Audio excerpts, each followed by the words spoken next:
presented by Top Music. Music director Chandan Pandey.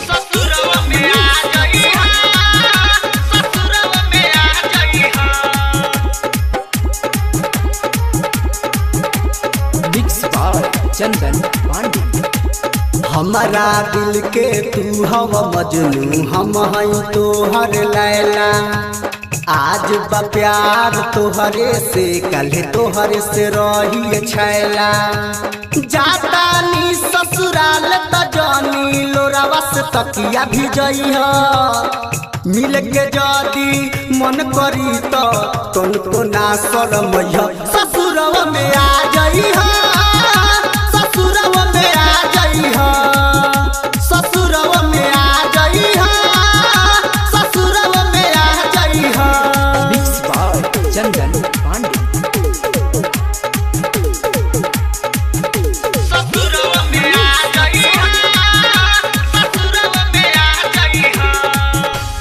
का जाने हम तोहरा बिना कैसे जिए पाइब हो। का जाने हम तोहरा बिना कैसे जिए पाइब हो। लागता कि ससुरा में हम घुट के मर जाइब हो। 7 जन्म हम तोहरे रहब कहियो ना हमके भुलैहा। 7 जन्म हम तोहरे रहब कहियो ना हमके भुलैहा। मिल के जदी मन करी तो तुमको ना शरमैया। ससुरवा में आ जइहा, ससुरवा में आ जइहा, ससुरवा में आ जइहा, ससुरवा में आ जइहा। Mixed by Chandan Pandey. ससुरवा में आ जइहा, ससुरवा में आ जइहा।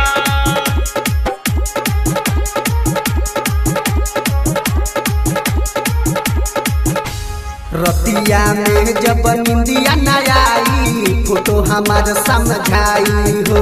रतिया में जब निंदिया न आई फोटो हमार समझाई हो। दिल से अपना लगा के तू देखी हो करे जैसे सटाई हो। जैसे अब ही सतावेल हमके सपनों में तू हो सतैहा। जैसे अब ही सतावेल हमके सपनों में तू हो सतैहा। मिल के जदी मन करी तो तुमको ना शरमैया। ससुरवा में आ जइहा, ससुरवा में आ जइहा, ससुरवा में आ जइहा, ससुरवा में आ जइहा। Mixed by Chandan Pandey. कभो नया रे अनसुना हमारा चलते लोर बहैहा हो। कभो नया रे अनसुना हमारा चलते लोर बहैहा हो। कवनो लईकी देख के आपन तू हो घर बसैहा हो। इहे कहेली पलक सुना हमके जन भुलैहा। इहे कहेली पलक सुना हमके जन भुलैहा। मिल के जदी मन करी तो तुमको ना शरमैया। ससुरवा में आ जइहा, ससुरवा में आ जइहा, ससुरवा में आ जइहा, ससुरवा में आ जइहा। Mixed by Chandan Pandey.